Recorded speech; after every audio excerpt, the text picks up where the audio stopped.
Cuma aduh sumbu pendek. Saya kasih kamu dalilnya cuma. mau? Saya kasih dalilnya Waduh, mau? nggak ada itu, nggak ada, nggak usah, nggak ada tuh. Lukas 4 nomor 6. Coba Kasihan kau kamu baca. cuma. Iya. Coba kau baca. Lukas 6, coba. Aduh, kamu bacakan Coba. lah. Tadi kan kamu minta hadis saya yang bacakan. Ini sekarang Oke. kamu yang bawa. Kamu Oke. yang berak, jangan saya yang mencret ya. Saya yang cebokin. Kamu aja yang cebokin sendiri ya. Oke. Kata iblis kepadanya, segala kuasa serta kemuliaan akan kuberikan kepadamu, sebab semuanya itu telah diserahkan kepadaku dan aku berikan kepada siapa saja yang aku kehendaki. Kemudian iblisnya Kan berkata, di situ iblis pemilik bumi. Aduh, kamu kan salah dengar. kan. Dia adalah Cuma nggak tahu penguasa. kita nggak tahu hadis. Dia adalah penguasa. 1 Yohanes 5 nomor 19. Dia adalah penguasa bumi. Siapa itu? Iblis. Penguasa Kok bisa? dengan pemilik beda cuma. Kamu gimana sih ya? Rasulnya nggak ada ngerti masalah apa-apa di situ. sih. Nggak ada masalah. Pemilik alam ini adalah Allah dan juga Rasulnya nggak ada masalah. Ini yang jadi masalah ya, ini. berarti Penguasa pemiliknya ada dunia adalah dua. iblis. Penguasa Berarti dunia adalah iblis. Betul? Pemilik adalah pencipta. Berarti Rasul juga pencipta ya dari Kutanya dulu kata-kata. samamu. Kutanya dulu samamu. Penguasa bumi ini iblis, betul? Menurut kamu ya kan? Menurut Dalilnya kamu, iya. ada. Dalilnya Kenapa 1 kamu nggak Yohanes mengerti 5. dalil yang kamu baca? 1 Yohanes 5. 1 Yohanes 5 jelas Oke, dikatakan kita buka bahwasanya ya. Ini saya akan buktikan kamu nggak ngerti apa-apa. 1 Yohanes penguasa 5 bumi. ya. Ya, Oke. nomor 19. Berapa? Dalil Coba. berapa yang kamu bawa? 1 Yohanes. Baca. Silakan kau baca. Iya, dalil berapa? 1 Yohanes berapa yang kamu bilang tadi? Pokoknya kau cari aja iblis penguasa bumi, penguasa dunia. Nggak ngerti Bible, tapi dia tahu hadis. Tapi Bible nggak ngerti. Lawak kamu cuma. Aduh, Iya kau yang masa. lawak. Tidak ngerti. Kesian cuma ini. Bible-nya nggak paham, tapi hadis paham. Gimana itu? Kesian kali manusia saat ini. Coba. Kenapa di dalam kitabmu dikatakan Hadis bahwasanya maupun apa kamu nggak paham kenapa di kitabmu dikatakan bumi ini dikuasai oleh iblis? Jawab. Apa? Ini kok dimiliki takut kali gurundanya kalah. Jangan gitu teman-teman. Ini kita berdiskusi loh, bukan kalah menang. Jadi kamu sudah akui ya, cuma pemilik bumi ini ada dua ya, Allah dan Rasulnya ya. Iya betul. Nah, sekarang pertanyaan saya bertanya, saya kan sudah membenarkan. Sekarang giliranmu, kenapa dunia ini dikuasai oleh Raja Iblis? Coba jawab. Jawab dong. Ayo, jawab dong. Masih mau aku datang besok? Ternyata iblis adalah rajamu yang bangkit dari kubur itu, ternyata penguasa dunia. Keren. Ini Jawab. ya, saya jelaskan ya biar kamu mengerti sedikit Alkitab. Ya, silakan. Saya ajari kamu hari ini. Ya. Alkitab menggambarkan iblis sebagai penguasa dunia ini. Ya, memang penguasa dunia, nggak usah kau menggambarkan. Jawab pertanyaan saya. Jawab pertanyaan saya. Penguasa bumi ini itu siapa? Sebentar saya bacakan Jangan dulu sebentar. dong. Jangan sebentar. Penguasa bumi ini itu siapa? Iya Tuhan dong, masa Ya iblis. Tuhan. Saudara-saudara, kita dengarkan, ternyata Tuhannya iblis. Dia sudah mengakui bahwa penguasa dunia ini adalah Tuhannya. Di dalam 1 Yohanes 5 nomor 19, seluruh dunia berada di bawah penguasaan iblis.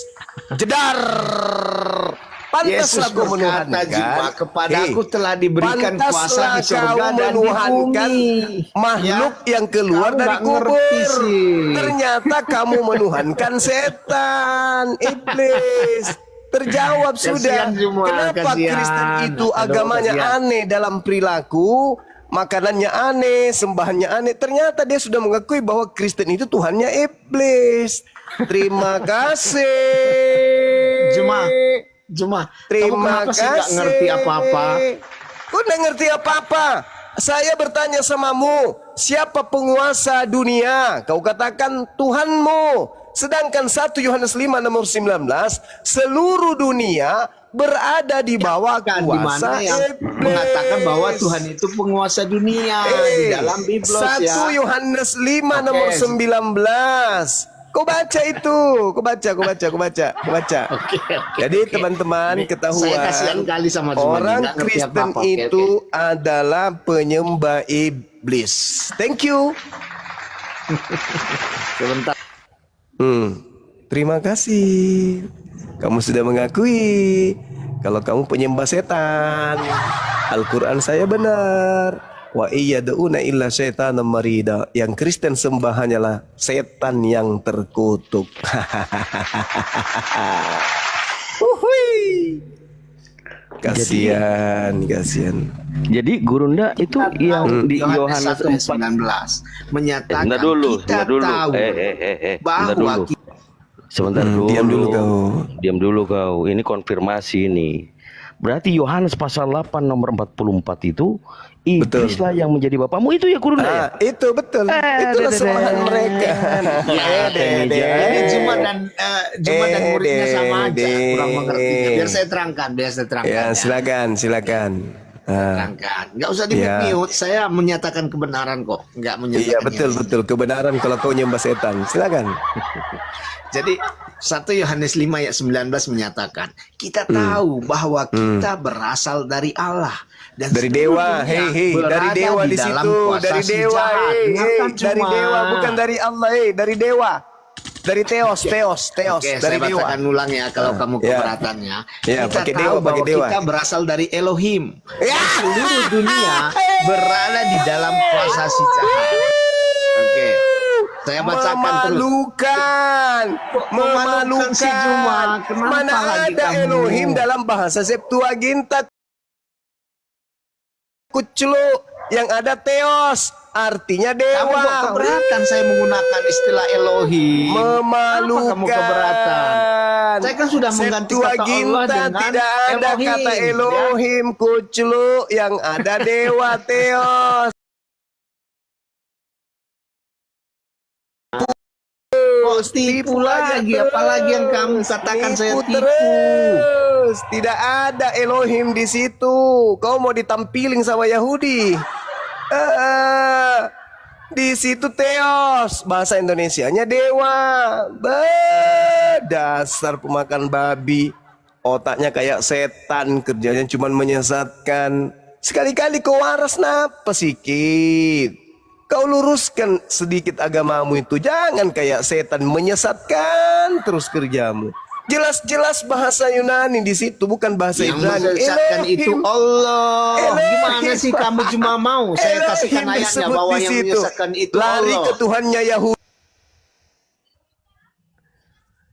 Astagfirullahaladzim. Cabut ke neraka kamu kan Ini. Saya yang Ya, silakan maju, Deng. kamu ini kok kalau nggak bawa-bawa agama orang, Tuhannya Yahudi lu bawa-bawa. Tuhanmu itu bro pernah ada di dalam kandungan 9 bulan, pernah menjadi bayi. Itu pun kalau itu Tuhanmu, tapi menurut kenyataan yang ada, Tuhanmu itu adalah suara yang didengar oleh Paulus, diberi nama suara itu Yesus, nama Yunani.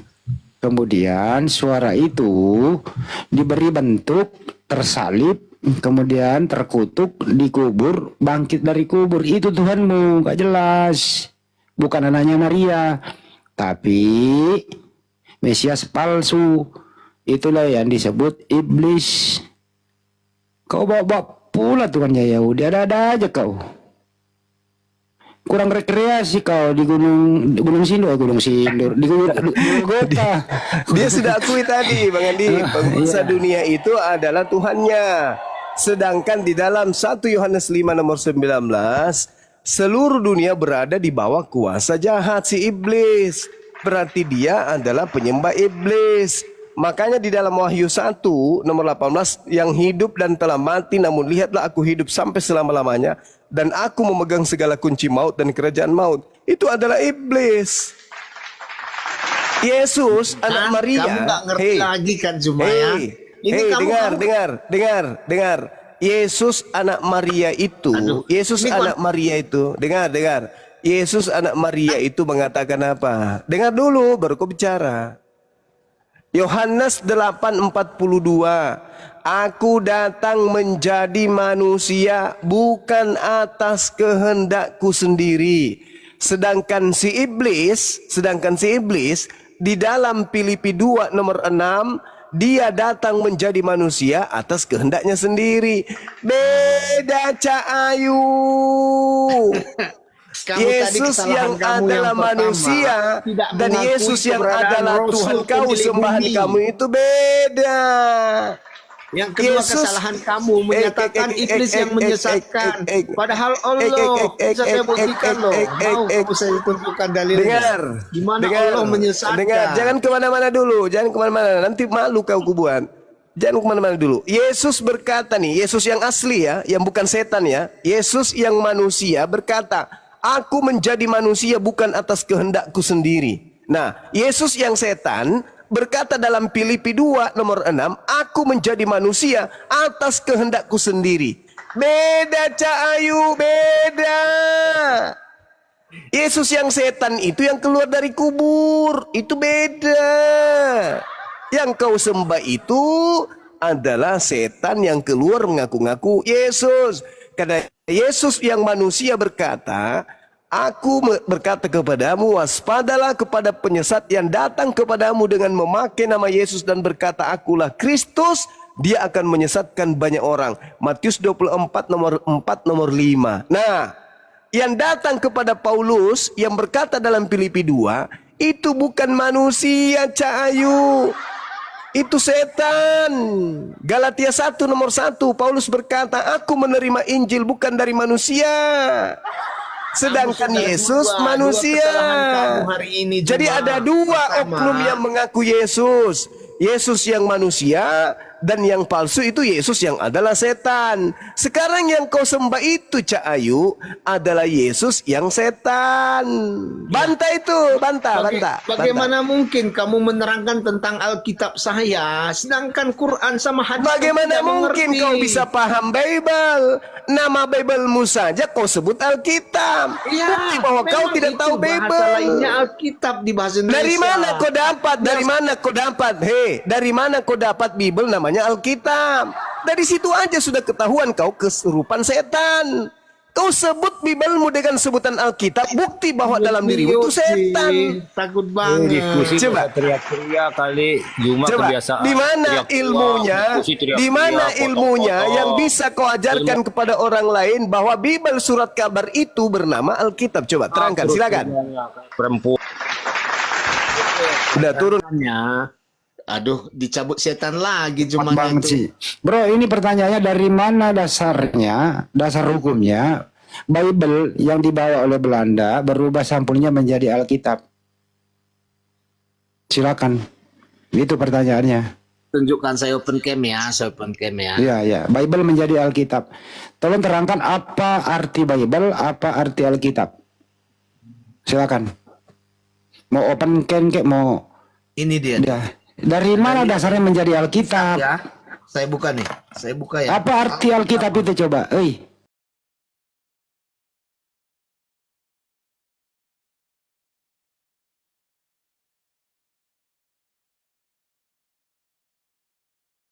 Apa arti Alkitab itu? Jangan masuk ke dalam dulu. Sampulnya dulu, apa arti Alkitab? Apa arti Alkitab? Apa arti Alkitab? Apa arti Alkitab? Handi, itu kumpulan kitab-kitab artinya. Alkitab kumpulan kitab-kitab. Kalau Bible kumpulan buku-buku. Kalau Alkitab itu nama lain daripada Al-Quran, wahyu dari Allah Subhanahu wa Ta'ala, berupa petunjuk dan cahaya bagi orang yang beriman. Salah. Ketetapan Petunjukkan gimana cahaya kau bagi itu? orang beriman itu Alkitab itu nama lain daripada Al-Quran, bro. Kalau lagi, Bible Pak. ada aja kau. Aduh ya Allah, nih orang kok ini kayak orang ini. teman-teman Islam Kok bisa orang kayak gini, Bang Kandito? Ambil aja dulu. Kenapa orang kayak gini kok masih hidup gitu loh? Kenapa bisa ada orang kayak gini masih hidup? Lanjut Kang Dito. Iya, orang kayak gini ini hanya mempertahankan saja supaya dibenarkan, padahal sudah jelas-jelas. Di situ ada dua Yesus. Yesus yang benar itu manusia. Yang satu yang dikatakan oleh Paulus itu yang setan. Itu kan udah bener-bener dalilnya. Kenapa ditolak? Coba, Inilah yang mana yang Tidak salahnya? pengertian Anda tentang Quran membawa Anda kesesatan kepada melihat kitab orang lain gitu loh. Jadi ketika melihat kitab Anda sudah tersesat, dan melihat kitab orang lain pasti kesesatan itu tambah parah. Ah, itulah asumsi termasuk ini teologi. Dito sama Zuma Itu. tadi ya. Anda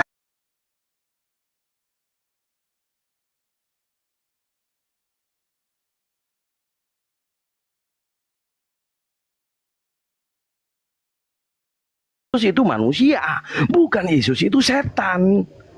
semua Orang di luar Kristus, bagaimana kau melihatnya? Sementara dalil itu sudah menunjukkan bahwa Yesus itu datang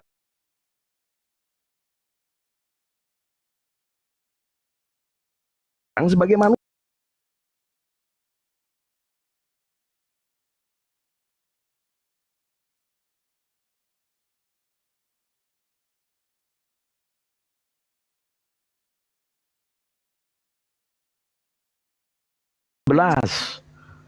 Itu apalagi kalau misalnya di situ memang iblislah penguasa atau Tuhan kalian. Apalagi Babang, apa yang kau mau tolak gitu loh, itu sudah benar. Kau sudah membenarkan pula. Kalau sudah yang dikatakan oleh Paulus bahwa dia menerima firman dari setan. Apalagi? Masih mau kau datang besok? Apa lu nangis? Kenapa dia nangis? Kenapa nangis ya? Ketabok dia, kenapa lu nangis? kata-kata saya loh. Moderator, tolong dipantau ya, Gurunda Juma naikkan. Iya, Alfi. Lanjut, Pi. Lebih baik Anda buang saja saya kalau Anda takut gitu. Ini orang ini orang Sama- ini ketawa susah dia. Ketawa sedih. Enggak, sedih. Sedih. Ketawa sedih dia, Mbak. Ketawa sedih terbongkar ternyata yang dia sembah iblis yang keluar dari kubur. Dasar. Ketawa sedih dia udah aku yang dia sembah iblis yang keluar dari kubur. Iya, satu tambahan dalil. Satu tambahan nih. Ini paman ya, paman Babang. Kalian kok maunya mengikuti apa yang disampaikan Paulus? Sudah jelas-jelas Paulus mengatakan di 1 Korintus pasal 5 nomor 5. Orang itu harus kita serahkan dalam nama Kurios Yesus kepada iblis. Jelas itu. Masih apa lagi yang mau kau bantah? Babang, Pak Babang, masih mau kau datang besok?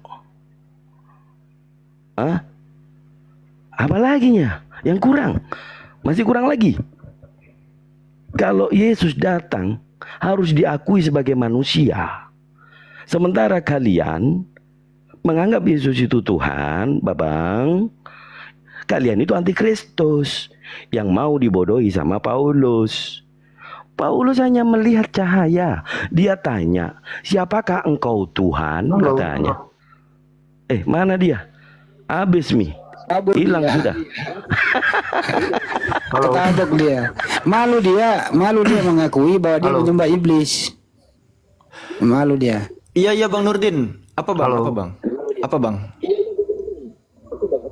Iya, saya baru join nih. Terus Pak Nurdin Muslim Kristen, Bang? Kristen saya. Oh iya, Oke. ada yang mau disampaikan, Bang? Tunggu, Silakan. kita luruskan dulu soal Alkitab, Bang. Oh iya, silakan. Bentar. Ini ya, dia tadi kan nunjukin ini ya. Ini sebenarnya nggak berdasar. Karena kenapa? Sekarang kita main aja deh langsung gitu. kelihatan nggak layar? Kelihatan ya teman-teman layarku ya. Oh, bisa Kalau nggak kita perhatikan, digedein ini nggak bisa kita. Hanya host yang bisa Nggak gedein. gedein. Akun ini nggak tahu bisa. kenapa nggak bisa gedein. Waduh. tapi nggak apa-apa, Alfi usahakan aja. Menyesuaikan ya teman-teman ya. Alfi sekarang lagi berada di Matius pasal 1 butir pertama. Di sini ada kata Biblos, Geneseos, Ya. Iso Kristo, Huyo David, Huyo Abraham. Kok diam dulu, Bang Nurdin? Bentar ya. Aku hanya ingin memaparkan bahwa Matius 1 butir 1 di sini ada kata Biblos yang kalau kita Inggriskan menjadi Bible. Itu pertama. Lalu kata Alkitab hanya satu-satunya di dalam Al-Quran yang kutemukan tuh. Di antara kitab-kitab yang lain, surah Al-Baqarah ayat kedua, Zalikal kitabu, itulah kitab. Zalikal kitabu la raiba fi hudal lil muttaqin. Jadi itulah kitab yang tidak ada keraguannya, petunjuk bagi orang-orang yang bertakwa. Nah di sini kata Alkitab nih, gue nggak tahu nih ini dasarnya dari mana gitu. Yang gue tahu sih cuman Biblos, yang gue tunjukin tadi ya, Biblos Geneseos, Iso Kristo, Huyo David, Huyo Abraham, yang diterjemahkan ke Inggris menjadi Bible. Nah, Bang Nurdin harus tahu Bang, Biblos ya. Jangan merasa korban. Woi, kau ngapain kau, Randi? Turun dulu. Biblos ya, di dalam keagamaan Ponesia itu disebut sebagai kota para dewa. Lalu yang kalian adopsi ke dalam Matius pasal 1 butir pertama, bahasa Yunani ya gitu. Tapi untuk menutupi kepaganan kalian, Siapa? iya Alfi. menutupi kepaganan, iya kenapa? Ntar dulu Alfi. Enggak, kamu tanya kan, itu dasar Kristen Alkitab itu dari mana? Ya kan? Apa dasarnya Biblos diterjemahkan ke bahasa Indonesia menjadi Alkitab? Apa dasarnya? Dasarnya, kok kamu nanya dasarnya? Dasarnya bahasa dong. Kok Oh enggak, dia nggak sepadan. Dia nggak sepadan. Alkitab ya Nggak sepadannya memiliki di akar mana? kata kataba. Oke, Alkitab nih ya, Alkitab itu diambil dari bahasa Arab, bre. Nih, alif lam kaf taba. Akar katanya kataba, artinya dengar dulu. ketetapan. Alfi. Ini kau kan Alfi. bertanya, aku menjawab. Ya, Kau kan oke. bertanya nih, aku menjawab. Iya. Tadinya oke. kata tip. Kamu sekolah Kau bisa nggak, diem dulu Alfi? nggak? Alfi. Oh sekolah. Kamu sekolah nggak? Sekolah. Enggak, Makanya nih saya mau aku terangin tanya. kepada Anda. Sekolah. Oke. Ini kan pelajaran bahasa Indonesia, bukan bahasa Arab. Alkitab itu Woi, Coach Lo, dari mana? memang Bible itu diambil dari diterjemahkan. bahasa Arab. Oke. Oh, memang dari bahasa Arab. Makanya aku jelaskan sama Anda. Kitab, itu kan memang serapan dari bahasa. kok bisa diem dulu nggak? Iya, kok bisa diem dulu nggak? Nggak, kok bisa diem dulu nggak? Kok kan bertanya tadi, aku mau menjawab nih. Enggak, bukan masalah. Oke, kau jelaskan. Kitab ini di dalam bahasa Arab dia itu huruf, fiil atau isim. Kita nggak bahas bahasa Arab, Alfi. Woi, makanya kalau kau nggak sampai ke sana, sini ku jelaskan. Alkitab, ya kata kitab dimasukkan alif lam makrifat. Artinya kitab yang diketahui. Dengar dulu, Alfi. Alfi denger dulu. Makanya Alfi sekolah gitu ya. Dalam sekolah ada pelajaran bahasa. Jadi ada bahasa-bahasa serapan. Dari bahasa Belanda serapannya apa misalnya. Dari bahasa Arab serapannya apa. Ada dari beberapa bahasa di luar bahasa Indonesia itu diserap dipakai dalam bahasa Indonesia, Alfi. Oke, udah cukup kau ngomong. Udah cukup kau ngomong. Aku udah cukup mendengarkan kau. Ya, Alkitab kutemukan di dalam Al-Baqarah ayat kedua. Kau kan ngomong nih, aku udah mendengarkan barusan. Kujelaskan dulu sebentar. Alkitab memiliki akar kata kitab yang dimasukkan alif lam makrifat. Loh, telinga Anda dua, mulut Anda satu, banyakkan mendengar daripada ngomong gitu. Intinya apa? Dari tadi kan Alfi udah ngomong. Telinga diciptakan dua. Telinga diciptakan dua, mulut itu diciptakan satu, banyakkan mendengar dulu, bre. Aku lagi paparkan data nih. Itu apa? Enggak, kalau kau memaparkan data juga nggak masalah, bre. Ini data Dengerin udah dulu, tampil, diprioritaskan. Aduh, ya udahlah, limbah Yunani memang harus dibawa gitu. Izin dulu ya.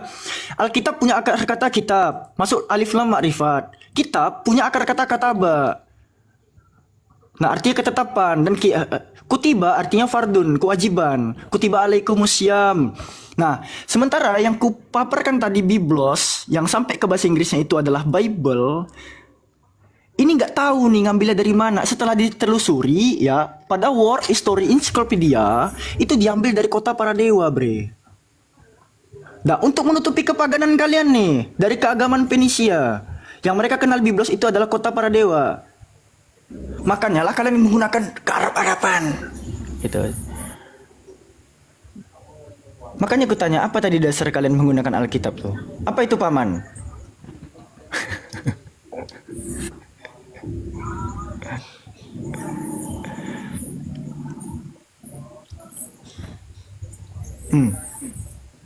Assalamualaikum Mas Zuma. Waalaikumsalam warahmatullahi wabarakatuh. Ya, gimana tuh Bang Zuma? Kenapa Kristen ini terlalu ke Arab-Araban, Bang? Malu sama Yunani ya? Ya, itu lucu kali karena kitab mereka itu kan Septuagint. Kenapa jadinya ke bahasa Arab? Kalau dikatakan itu adalah bahasa yang disadur dari bahasa Arab, itu bohong, pendusta itu. Coba, saya ingin membaca buku matematika. Bisa enggak? Saya ingin membaca Alkitab matematika, bisa enggak? Saya ingin membaca Alkitab fisika. Saya ingin membaca Alkitab kedokteran. Saya ingin membaca Alkitab kesenian. Alkitab itu adalah nama yang hanya dinisbahkan kepada Al-Quran, bukan kepada yang lain. Tidak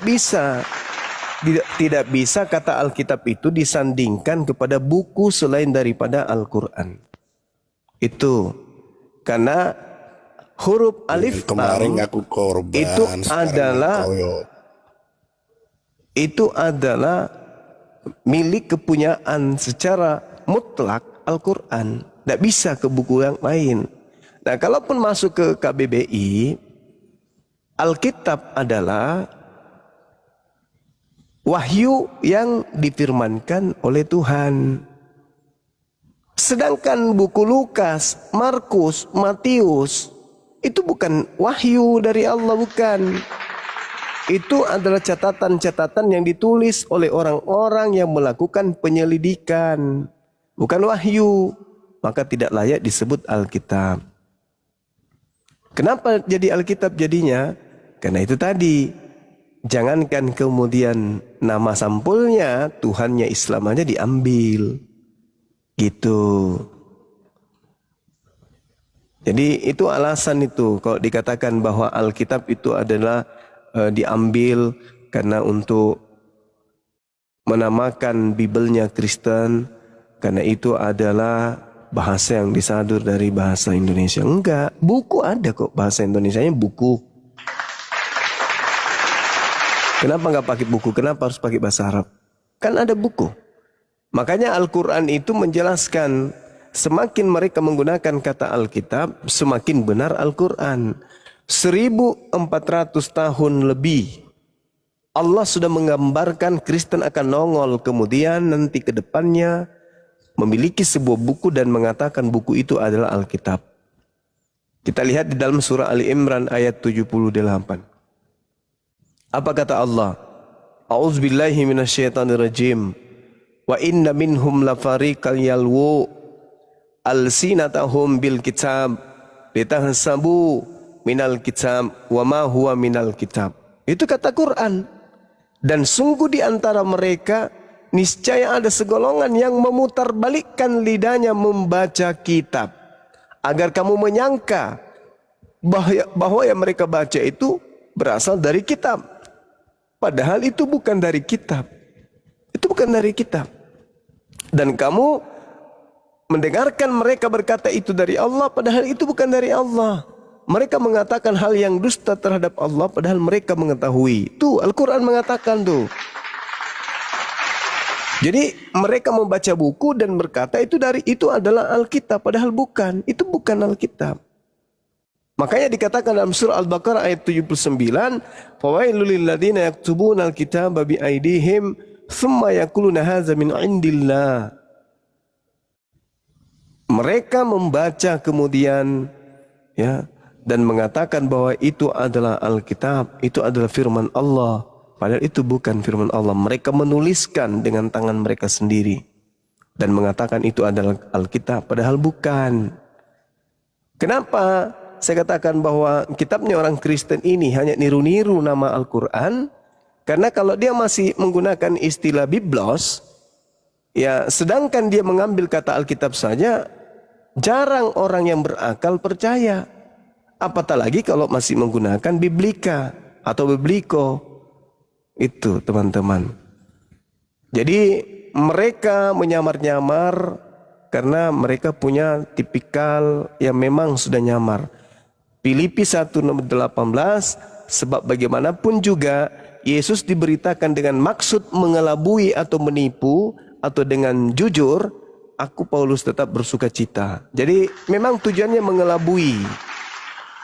Makanya menggunakan nama Alkitab. Tidak ada dasarnya, tapi ya untuk mengelabui banyak orang. Maka secara terstruktur agama yang datang dari barat ini apapun mereka akan lakukan demi untuk menipu orang lain. Gitu teman-teman sekalian. Dan agama ini nggak ada malunya memang. Kenapa tidak ada malunya? Karena jelas-jelas agama mereka itu bukan dari Timur Tengah. Agama mereka itu dari barat. Tapi mereka masih menggunakan istilah-istilah dari Timur Tengah. Itu memalukan itu. Mereka mencoba menggunakan Elohim. Kan memalukan. Elohim itu Tuhannya Yahudi. Tuhannya Kristen itu Theos. Berasal dari Roma. Theos itu artinya dewa.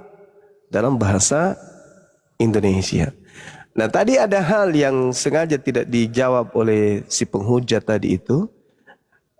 Ketika Yesus yang manusia berkata, aku datang menjadi manusia, bukan atas kehendakku sendiri, dengan Yesus yang bukan manusia di dalam Filipi 2 nomor 6 nomor 78, aku menjadi manusia atas kehendakku sendiri. Itu adalah dua oknum yang berbeda. Satu Yesus manusia dan satunya lagi yang disembah Kristen adalah Yesus yang bukan manusia. Itu adalah Yesus yang berbeda. Silakan Dinda Alfi. Ya ini ada Bang Al-KTP. Bang, selamat malam Bang.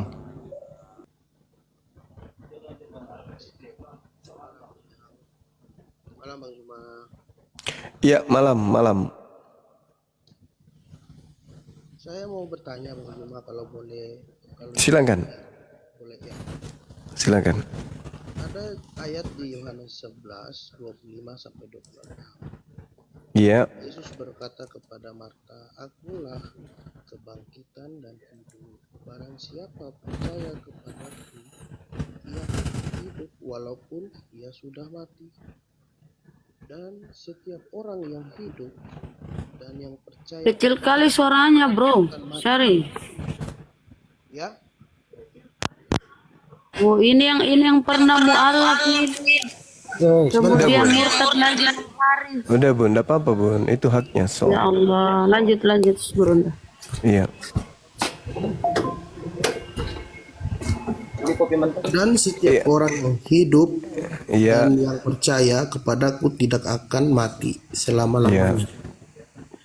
Ini ayat membuktikan atau menunjukkan bahwa dialah Yesus yang firman itu, yang Allah sendiri yang bisa menghidupkan orang mati.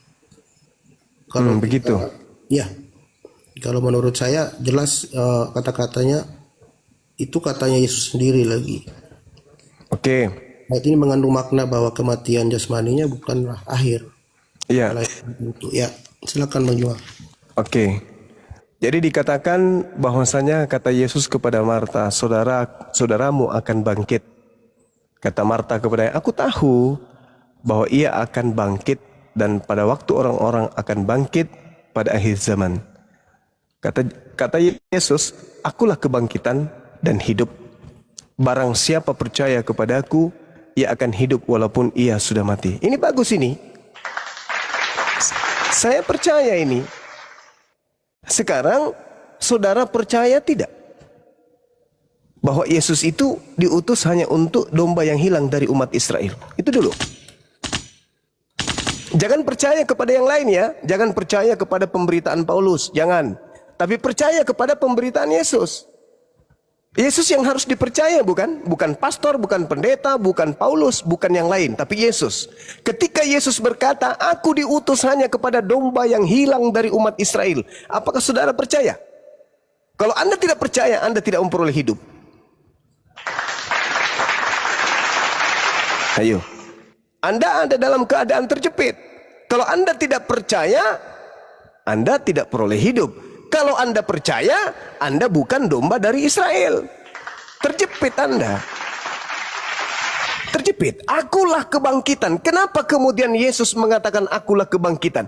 Karena pada saat Yesus datang sebagai Mesias ke tengah-tengah Bani Israel, Israel itu sudah ditinggalkan Tuhan.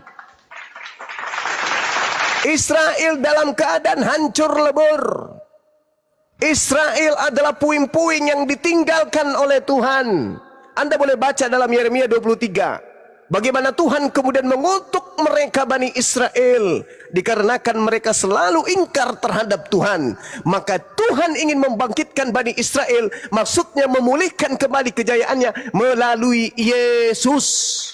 Bukan berarti bangkit dari kubur. Bukan. Tetapi kebangkitan kejayaan daripada kerajaan Yehuda yang ditinggal oleh Tuhan dikarenakan mereka ingkar terhadap ajaran para nabinya. Belajar lagi bro. Akulah kebangkitan dan hidup. Barang siapa yang percaya kepadaku, ia akan hidup walaupun ia sudah mati. Jadi umat Islam yang sudah mati dalam kubur, dia tetap hidup. Kenapa? Karena percaya Yesus, bahwa Yesus adalah utusan Tuhan kepada Bani Israel. Berbeda dengan kalian Kristen. Kalian percaya kepada Yesus yang keluar dari kubur. Yang datang kepada Paulus, membisikkan Paulus ajaran elheng ente. Tuhan keluar dari kubur, apa itu? Hah? Jadi kalau Yesus mengatakan, akulah kebangkitan, kami umat Islam senang. Akulah hidup, kami umat Islam senang. Kenapa kemudian dikatakan demikian? Karena Yesus ketika ditanya Bani Israel di dalam Matius 19, apa kata Yesus? Coba Anda baca nomor 16-nya. Apa kata Yesus ketika ditanya orang-orang Yahudi? Wahai guru, ya paman, apa yang harus aku lakukan supaya aku memperoleh hidup yang kekal? Apa kata Yesus? Tuhankan aku, sembah aku. Oh no. Yesus mengatakan, lakukan segala kehendak Bapa. Jangan membunuh, jangan berzina, hormati kedua orang tuamu, pelihara sabat, jangan ada ilah lain selain daripada Elohim yang telah mengutus aku. Tidak ada, jadilah Kristen, sembahlah aku, ibadahlah minggu, makanlah babi, jangan bersunat. Percaya Paulus, tak ada, nihil, nonsen. Itu tidak berlaku bagi Yesus. Jadi ketika percaya kepada Yesus harus menjadi Muslim. Jangan jadi Kristen. Yesus itu orang Muslim. Dia anak soleh. Ibrani 5 nomor 7. Sebagai manusia, Yesus telah mempersembahkan doa yang sungguh-sungguh kepada Dia yang sanggup menyelamatkannya dari maut. Dan atas kesolehannya, Dia dibebaskan, dibantu, dan atas kesalehannya doanya telah dikabulkan. Dia diloloskan dari pembunuhan yang dilakukan oleh orang-orang Yahudi pembencinya. Itu baru dalil. Barang siapa yang percaya kepada Yesus, ia akan hidup walaupun ia sudah mati. Sekarang saya mau tanya kepada saudara. Anda menyembah Yesus itu karena percaya kepada ajaran Paulus atau percaya kepada ajaran Yesus? Karena Yesus mengajarkan hidup kekal itu adalah mereka mengenal Engkau satu-satunya Tuhan. Maka yang disembah adalah Tuhan yang satu-satunya itu. Dan mengenal Yesus yang Engkau utus. Berarti Yesus harus dikenal sebagai utusan Tuhan. Itu kunci hidup kekal. Percaya enggak? Ayo. Percaya enggak kalau Yesus punya Tuhan dan Tuhannya Yesus adalah satu-satunya Tuhan dan Yesus sendiri adalah utusan Tuhan itu sendiri? Ayo, percaya enggak? Kalau tidak percaya bahwa Tuhannya Yesus satu-satunya Tuhan dan Yesus itu adalah utusan Tuhan, maka Anda tidak akan selamat. Jangan bingung bro, ini ucapan sudah sangat jelas sekali kok. Akulah kebangkitan. Ini ucapan Yesus kepada Bani Israel nih. Bukan ucapan Yesus kepada orang Roma, bukan ucapan Yesus kepada orang Yunani. Ucapan Yesus kepada orang Yahudi, akulah kebangkitan, akulah hidup, itu adalah ucapan penganut ajaran tauhid agar mereka kembali menyembah kepada Allah dan mengakui Yesus sebagai utusan Allah. Bukan ajaran Roma. Ajaran Roma itu penyembah dewa-dewa. Beda. Jadi kalau orang Kristen mendengarkan ini, apa kata orang Kristen? Wow, keren, ternyata Yesus itu Tuhan. Kamu diludahi orang Yahudi. Kenapa? Kau baca Keluaran 7 nomor 1 dalam bahasa Ibrani, Musa disebut Elohim. Apakah Musa Tuhan? Tidak. Makanya dalam Yohanes 10 nomor 20, nomor 34, nomor 35, 36, ketika orang-orang Yahudi berkata, anak ini, orang ini menghujat Elohim, dia hanya seorang manusia tapi dia mengatakan dirinya adalah Allah. Yesus mengatakan apa? Hei bahlul, tolol, stupid, cuplis, bukankah di dalam kitabmu dikatakan bahwa siapapun yang diserahi tugas untuk menyampaikan firman, maka dia disebut Allah. Dan apa yang dituliskan oleh firman Tuhan, ketetapan Tuhan tidak bisa dirubah. Jadi aku disebut Allah. Aku Allah. Kenapa? Karena aku adalah penyampai firman. Hanya orang bahlul yang mengatakan Yesus Tuhan karena Yesus mengaku Allah. Tidak. Yesus mengaku Allah karena Yesus adalah penyampai firman Allah. Al-Quran surah Taha ayat 14, apa kata Nabi Musa kepada kaumnya? Wahai kaumku, innani anallah, la ilaha illa ana. Nabi Musa berbicara kepada kaumnya, wahai kaumku, sesungguhnya aku ini adalah Allah, tidak ada Tuhan selain aku. Apakah kemudian kaumnya Nabi Musa menyembah Musa? Tidak. Karena kaumnya Nabi Musa itu penganut tauhid, satu Tuhan, Shema Israel Adonai Elohenu Adonai Ahada, bukan justru menyembah kepada siapa yang mengatakan aku Tuhan. Makanya ketika Yesus dikatakan sama muridnya, Yesus guru, tunjukkanlah Bapa itu kepadaku. Apa kata Yesus? Hei, sudah sekian lama engkau bersama dengan aku, masih juga kau bertanya, tunjukkan Bapa itu. Hah? Bukankah kau tahu Bapa itu bukan manusia, bukan anak manusia? Bapa itu tidak serupa dengan apapun. Bapa itu tidak bisa dilihat dan tidak bisa didengarkan. Kenapa kau masih minta tunjukkan Bapa itu? Itu berarti kau bodoh. Siapa yang melihat aku, itu sama melihat Bapa. Jadi tidak perlu kau cari Bapa itu. Aku dutanya, aku utusannya, aku rasulnya. Aku berkata-kata sesuai dengan apa yang diperintahkan. Aku bekerja sesuai dengan apa yang dia suruhkan. Jadi kalau kau melihat Bapa, lihat saja aku. Bukan berarti orang Yahudi menganggapnya Tuhan. Tidak. Hanya orang bodoh dan bahlul, penyembah setan, yang menganggap Yesus itu Tuhan. Karena Yesus berkata, siapa yang melihat aku sama melihat Bapa. Enggak. Siapa yang melihat Nabi Muhammad sama dengan melihat Allah. Kenapa? Karena Nabi Muhammad utusan Allah yang di atas engkau ini diutus untuk menjalankan segala apa yang diperintahkan oleh Allah kepadanya. Tapi Nabi Muhammad bukan Allah. Nabi Muhammad adalah Rasul utusan Allah yang mengajarkan, menginstruksikan, memerintahkan, mencontohkan, mempraktekkan apa yang pencipta alam semesta ini inginkan terjadi terhadap manusia. Itu. Jadi ucapan Yesus, akulah kebangkitan dan hidup. Barang siapa percaya kepadaku, ia akan hidup walaupun ia sudah mati. Dan setiap orang yang hidup dan yang percaya kepadaku tidak akan mati selama-lamanya. Percayakah engkau akan hal ini? Tolong tunjukkan kepada saya. Siapa orang Kristen yang umurnya sudah 2000 tahun yang tidak mati selama-lamanya? Bermatian. Covid kemarin lebih banyak orang yang percaya katanya kepada Yesus yang mati daripada orang Islam. Jadi ini cerita, bukan cerita percaya Yesus Tuhan maka dia akan hidup kekal. Maksudnya percaya kepada Yesus bahwa dia adalah utusan Tuhan, dia adalah Mesias. Coba Anda baca pelan-pelan. Jawab Marta, ya Tuhan, aku percaya bahwa engkau adalah Mesias. Pendeta mana yang bisa mengertikan Mesias ini Tuhan? Pendeta konyol, pendeta botak, pendeta pedak kepalanya bocor halus yang tidak mengakui Mesias itu adalah manusia yang diurapi oleh Tuhan. Ayo, berarti Yesus ini mau dipercaya sebagai Mesias. Apa itu Mesias? Mesias adalah manusia yang diurapi Tuhan. Barang siapa yang percaya kepadaku bahwa aku adalah Mesias, orang yang diurapi oleh Tuhan, maka dia akan memperoleh hidup yang kekal. Kristen bukan golongan Bani Israel. Kristen ini kelompok luar. Mereka ini adalah pendatang gelap. mereka adalah pasukan serigala yang nyamar domba. Mendengarkan pemberitaan Bible, pengajaran Bible, dianggapnya Yesus ini Tuhan. Kenapa demikian? Karena Roma dari sejarah secara histori, Romawi Yunani memang penyembah dewa-dewa yang nusul dalam bentuk manusia. Ada yang datang dalam bentuk kuda, kepalanya manusia. Ada yang datang bentuk harimau, kepalanya manusia, kepala serigala, dan seterusnya. Memang mereka mengajarkan itu. Ketika kemudian orang-orang menulis surat tentang cerita-cerita tentang Yesus, begitu terima Bible ini, wah ini betulan ini Tuhan betulan ini Tuhan kita, ini dewa kita. Padahal Yesus tidak mengenal penulis-penulis Bible. Hanya orang berakal yang bisa menelaah ini. Kalau hanya modal iman, modal percaya, Kristen pasti jatuh semuanya. Kristen pasti lumpuh semuanya dengan ucapan ini. Apa katanya? Akulah kebangkitan, akulah hidup. Barang siapa percaya kepadaku, ia akan hidup walaupun ia sudah mati. Dan setiap orang yang hidup dan percaya kepadaku tidak akan mati selama-lamanya. Percayakah engkau akan hal ini? Orang Kristen dasarnya memang penyembah makhluk roh, pasti percaya, oh Yesus Tuhan. Tapi orang yang berakal tidak memaknai seperti itu.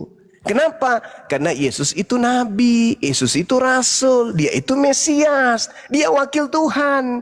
Dia berbicara sesuai dengan apa yang difirmankan Tuhan kepadanya. Di dalam Yohanes 14 nomor 24, apa kata Yesus? Hei saudara-saudara, firman yang keluar dari mulutku yang kau dengar itu bukan dari aku, tapi dari Bapakku yang telah mengutus aku.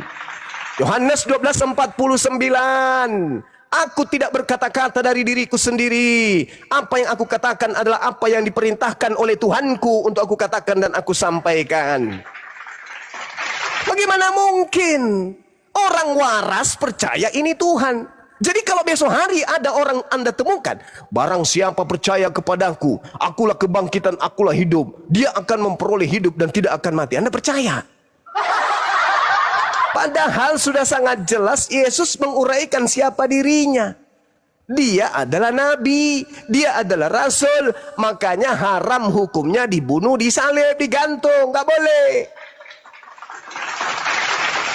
Tapi satu hal terakhir, satu hal yang perlu saudara pahami.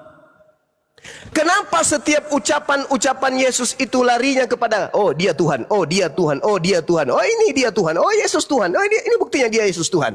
Kenapa demikian? Karena Kristen sudah didogma dari awal bahwa Yesus turun ke bumi menjadi manusia untuk menebus dosa-dosa Kristen, makanya dia disalib.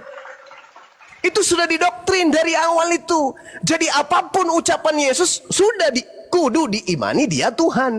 Meskipun dia mengatakan, aku tidak dapat berbuat apa-apa dari diriku sendiri. Apa pelarian Kristen? Oh itu pada saat itu dia sedang dalam keadaan manusia. Coba. Kenapa dia menjadi bayi? Oh dia datang untuk menggenapi pembunuhan di atas tiang salib. Coba bayangkan, semuanya akan dilarikan kepada konsep plesetan. Kenapa Yesus mati? Oh karena dia 100% manusia dan juga 100% Tuhan. Itu ilmu apa itu? Ilmu apa itu? Ilmu plesetan. Ilmu yang terpleset karena setan. Masa ucapan gara-gara kayak gitu dia jadi Tuhan? Akulah kebangkitan, akulah hidup. Buktinya dia manusia. Buktinya dia tidak dapat berbuat apa-apa dari dirinya sendiri. Jadi arti daripada akulah kebangkitan, ajakan kepada Bani Israel untuk percaya dirinya sebagai apa? Mesias. Baca data selanjutnya. Marta lebih tahu daripada Kristen. Apa kata Marta? Ya Tuhan, aku percaya bahwa engkaulah Mesias, anak Tuhan, dia yang akan datang dalam dunia. Itu jelas itu. Dan sesudah berkata demikian, ia pergi memanggil saudaranya Maria dan berbisik kepadanya, Guru kita ada di sana dan dia memanggil engkau. Coba. Marta ketika membisiki Maria, dia tidak mengatakan, Maria, ya paman, Tuhan kita ada di sana. Enggak. Kalau pemahaman Anda itu adalah Tuhan, kenapa Marta berkata kepada Maria dan berbisik kepada Maria, Maria, Ya tante, guru kita ada di sana dan guru kita memanggil engkau. Mendengar itu, Maria segera bangkit lalu pergi mendapatkan Yesus. Nah, Maria juga bangkit ini. Jadi Tuhan juga nanti kalau disalahartikan sama penyembah-penyembah manusia. Tetapi waktu itu Yesus belum sampai kemudian ke dalam kampung itu. Ia masih berada di tempat Marta menjumpai dia. Ketika orang-orang Yahudi yang bersama-sama dengan Maria di rumah itu untuk menghiburnya, melihat bahwa Maria segera bangkit dan pergi keluar, mereka mengikutinya. Karena mereka menyangka bahwa ia akan pergi ke kubur untuk meratap di situ. Setibanya Maria di tempat Yesus berada, melihat dia, tersungkurlah ia di depan kakinya dan berkata kepadanya, Tuhan, sekiranya engkau ada di sini, saudaraku pasti tidak mati. Ketika Yesus melihat Maria menangis dan juga orang-orang Yahudi yang datang bersama-sama dengan dia, maka masgullah hatinya. Ia sangat terharu dan berkata, di manakah dia kamu baringkan? Jawab mereka, Tuhan, marilah dan lihatlah. Maka menangislah Yesus. Coba. Apa maksud dalam otak? Tadi dia, Tuhan, akulah kebangkitan, akulah hidup. Barang siapa yang percaya kepada aku, ia akan hidup. Walaupun sudah mati, oh dia adalah Tuhan. Tapi data selanjutnya, maka menangislah Yesus. Hei, otak ini masih bisa nggak disembuhkan sedikit? Hah? Menangis Yesus, kenapa menangis? Tuhan nggak menangis. Kata orang-orang di sana kemudian, lihatlah betapa kasihnya kepadanya. Tetapi beberapa orang di antaranya berkata, ia memelekkan mata orang buta, tidak sanggupkah ia bertindak sehingga orang ini bisa hidup?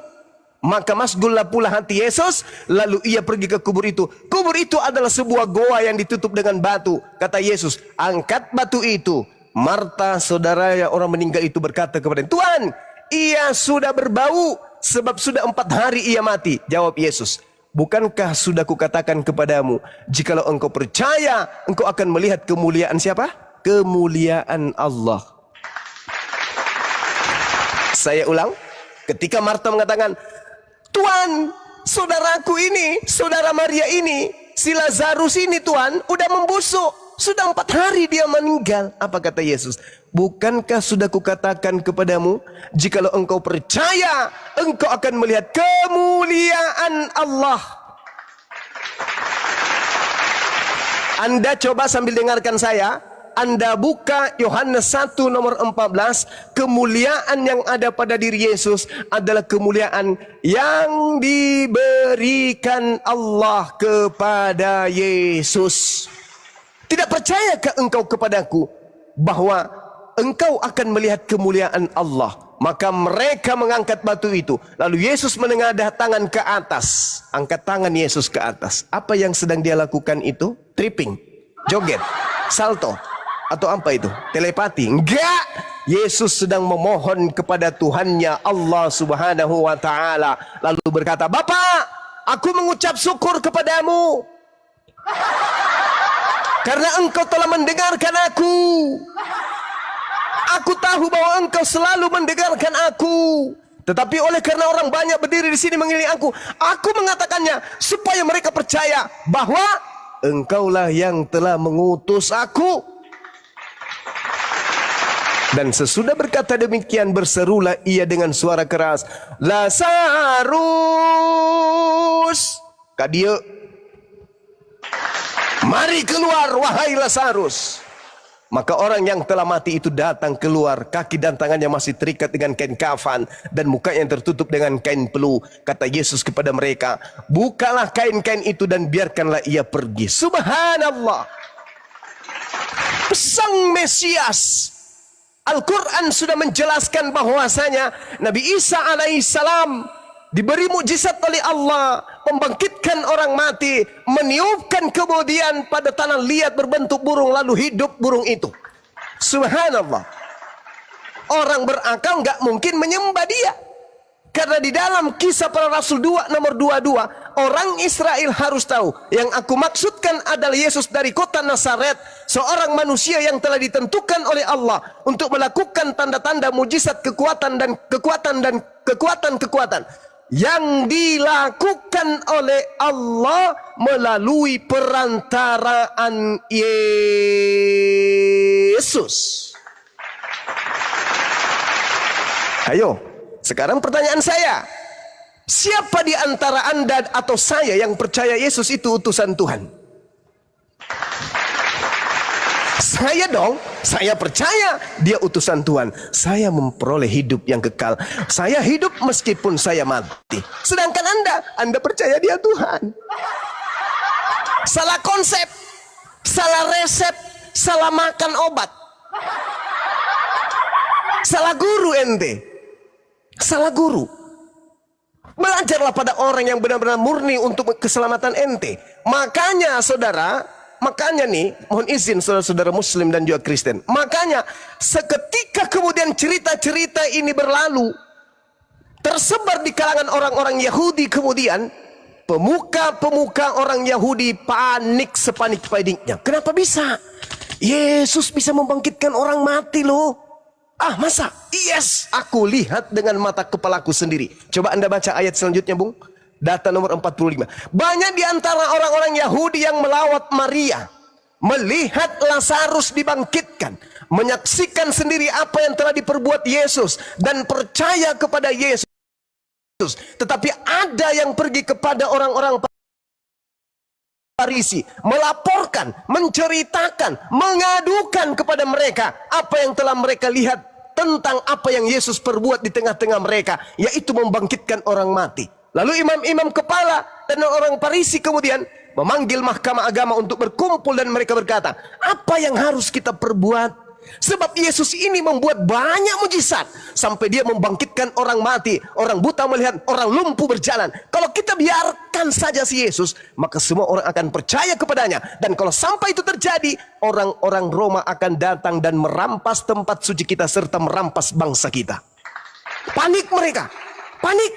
Mahkamah agama dipanggil, kemudian imam kepala dipanggil, orang-orang Farisi dipanggil, orang-orang Yahudi sidang mendadak. Mereka rapat, kemudian konsili diadakan kemudian pada saat itu. Apa yang harus kita lakukan? Kalau kita biarkan Yesus begini terus, maka orang akan semakin percaya kepada dia. Semakin banyak yang percaya kepada dia, semakin kurang yang membayar upeti, semakin kurang yang membayar pajak. Dan kalau itu terjadi, maka bangsa Romawi akan datang merampas tempat suci kita dan juga merampas bangsa ini. Tetapi seorang di antara mereka, yaitu Kayafas, imam besar. Sekali lagi saya katakan, bukan pendeta, bukan pastor, bukan penatua, bukan jemaat, bukan kaleng-kaleng, tapi seorang imam besar, ahli Taurat, mahkamah agama, orang Farisi, imam-imam kepala ada di bawah kekuasaannya. Seorang imam besar tahun itu kemudian berkata kepada mereka, kamu tidak tahu apa-apa dan kamu tidak bertobat, bahwa lebih berguna bagimu jika satu orang Yesus mati untuk bangsa kita daripada seluruh bangsa ini binasa. Jadi apakah ada nubuat?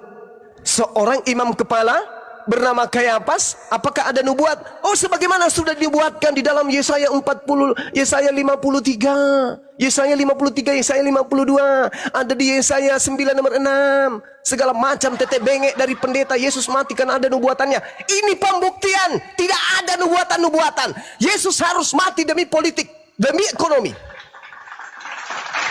Tidak ada itu nubuatan, itu muncul dari gereja. Yesus mati kenapa? Sudah dibuatkan, ada di dalam sini. Nenek Lukiper, tidak ada itu nubuatan. Yang terjadi, seorang imam kepala, imam besar pada tahun itu, yang mengepalai mahkamah agama, yang mengepalai imam-imam kepala, yang mengepalai orang Farisi, yang mengepalai ahli Taurat, yang mengepalai orang Yahudi, bernubuat tahun itu juga. Apa katanya? Lebih baik satu orang Yesus mati daripada seluruh bangsa kita ini binasa. Hal itu dikatakannya bukan dari dirinya sendiri, tetapi sebagai imam besar pada tahun itu dia bernubuat. Jadi jangan ngemis-ngemis nubuat, jangan minta-minta nubuat di dalam Yesaya, kitabnya orang Yahudi. Jangan. Nubuat untuk Yesus sudah ada dari imam kepala. Dia imam kepala, imam besar yang telah bernubuat. Apa bunyi nubuatannya? Dengarkan. Yesus akan mati untuk bangsa itu, dan bukan hanya untuk bangsa itu saja, tetapi juga Yesus mati untuk mengumpulkan dan mempersatukan anak-anak Elohim yang bercerai-berai. Nubuat jatuh palu. Nubuat tahun itu, Yesus harus mati untuk menyelamatkan bangsa Israel. Bukan yang ada di tengah-tengah Yerusalem saja, tetapi bangsa Israel yang berpencar ke seluruh bumi yang telah bercerai-berai. Jadi tidak ada Yesus mati untuk Karisteng. Tidak ada Yesus mati untuk orang Medan, untuk orang Makassar, untuk orang Flores, untuk orang Kupang, orang untuk Toraja. Tidak ada. Nehi Murica Ketum Berjahe. Tak ada. Yesus mati hanya untuk bangsa Israel. Maka imamnya bernubuat, adalah lebih baik Yesus mati seorang diri daripada bangsa kita seluruhnya binasa. Apa yang terjadi? Baca nomor 53. Untuk membunuh Yesus.